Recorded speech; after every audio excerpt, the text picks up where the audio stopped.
देखो 500 नई ईवी बसों का उद्घाटन। अरे दिल्ली पानीपत इंटर बस स्टेट। ओ हो। तो 500 नई बसें दिल्ली को दी जा रही हैं, कैसा लग रहा है आपको? कैसा लग रहा है? बीपी बढ़ गया है, बीपी बढ़ रहा है। हाँ, नींद नहीं आ रही रातों में। ये रेखा गुप्ता का विकास देखकर, 11 महीनों की सरकार का विकास देखकर ना नींद नहीं आ रहा, सो नहीं पा रहा हूँ।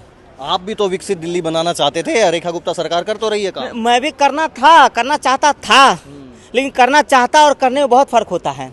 मेरे को क्या है ना, 11 साल कम पड़ गए मुझे। कम से कम अंग्रेजों और इनके साथ की तरह ना, ये मुगलों की तरह 100-200 साल चाहिए था। आपने कहा था 5 साल में चकाचक कर देंगे। 5 साल में तो बोला था, अपने बच्चों की कसम खाई थी कि 5 साल दे दो, जब दिल्ली को लंदन पेरिस बना दूंगा, झीलें बनवा दूंगा, यमुना में साथ में डुबकी लगवा दूंगा।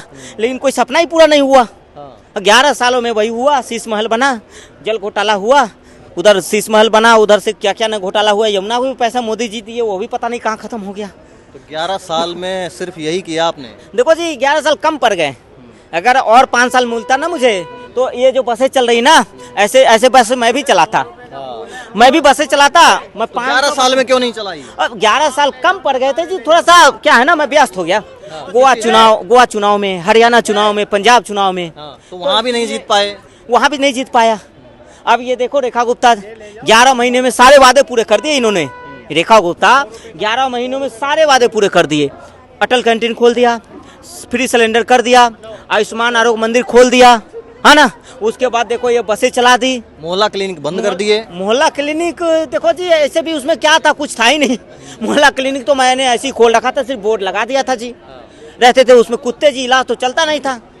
लेकिन ये रेखा गुप्ता जो है ना, ये रेखा गुप्ता मान ही नहीं रही विकास करने का। मतलब क्या बताऊं, अब 24/7 विकास के पीछे लगी हुई रेखा गुप्ता। तो यहाँ क्या करने आए हैं? यहाँ भी देखने आया था कि अगर मैं दिल्ली का मालिक होता ना जी, तो ये रेखा गुप्ता ने जो हरी झंडी दिखाया है 500 इलेक्ट्रिक बसें, अगर 200 भी चला दिया होता, तो आज मैं दिल्ली का मालिक होता कि नहीं होता? अपने बच्चों की झूठी कसम अगर नहीं खाया होता, तो आज मैं दिल्ली का मालिक होता। लेकिन ये देखो 500 इलेक्ट्रिक बसें, मतलब ये रेखा गुप्ता जो है ना, दिल्ली को प्रदूषण मुक्त करके मानेगी। दिल्ली से हरियाणा यूपी हर जगह चल रही है। दिल्ली से रेखा गुप्ता अगर पंजाब के लिए भी एक बस चला देती ना, तो मैं पंजाब निकल जाता थी बस से, पैसे बच जाते। तो आपके पास साथ तो काफिला रहता है पंजाब का? काफिला रहता है दिखाने के लिए ना, कि मैं देखो आम आदमी हूँ, बस से चलता हूँ। तो जब आए थे तब भी आपने बोला था मैं सुविधाएं नहीं लूंगा, लेकिन क्या पता, देख रहे हो दूसरे मुख्यमंत्री को देख के तो मैं सब सुविधा बोला, और बढ़ा दो मेरा सुविधा। मैं सुविधा नहीं लेना चाहता था, लेकिन मुझे बर्दाश्त नहीं हुआ। सुविधा तो मैंने ऐसा लिया, 12 लाख वाली सुविधा लिया जी। 12 लाख की सुविधा, टॉयलेट। हाँ, उससे बड़ा सुविधा कौन ले सकता है? तो देखो जी, ये रेखा गुप्ता का जो ये है ना, ये देख रहे हो, ये मैं लेके भाग जाऊंगा पोडियम। पंजाब में, ये पंजाब में लगाऊंगा। ये पंजाब में मैं यहाँ अपना फोटो लगा दूंगा और बोलूंगा कि दिल्ली में मेरा आइडिया चोरी हो गया। आइडिया मेरा ही है, कर रेखा गुप्ता रही है, लेकिन आइडिया मेरा है। तो आपने काम क्यों नहीं किया 11 साल में? काम करने के लिए समय चाहिए, 100-200 साल मुझे चाहिए था। अच्छा, हाँ, उतना समय था नहीं। उतना दिया नहीं दिल्ली वालों ने, तो मैंने नहीं किया काम। मैंने ठेका खोला कि नहीं? जिसमें मुझे फायदा था, जिसमें मुझे कमीशन मिलता ना, वो ठेका खोला कि नहीं? उसमें मुझे कमीशन था। मोहल्ला क्लिनिक खोला, उसमें कमीशन था। अपने लिए शीश महल बनाया कि नहीं बनाया जी? बनाया ना। अच्छा, इन बसों में कमीशन नहीं मिलता? ये बसें अगर मैं देखो, मैं रहता ना कि 500 चली है ना बस, 500 इंटू जोड़ा घटाया 5 करोड़ इसमें मैं बचा लेता। 5 करोड़ अपने लिए या दिल्ली के लिए? अपने लिए। दिल्ली के लिए कौन करता है? दिल्ली की जनता के लिए थोड़ी मैं मेहनत कर रहा हूँ। दिल्ली की जनता के लिए मैंने रामलीला मैदान में धरना दिया था क्या? मैंने अपने लिए धरना दिया था कि कल को मैं मुख्यमंत्री बनूँ ना, तो शीश महल बनाऊंगा, 12 लाख का टॉयलेट लगाऊंगा।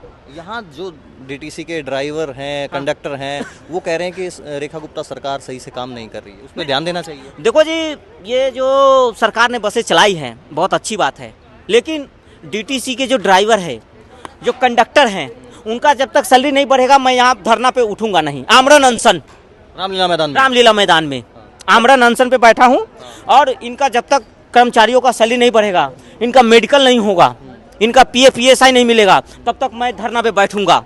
हाँ, ठीक है, धन्यवाद। ये हमारे साथ महोदय थे जो केजरीवाल, अरविंद केजरीवाल जो हैं दिल्ली के पूर्व मुख्यमंत्री, उनका कैरेक्टर जो है वो प्ले कर रहे थे।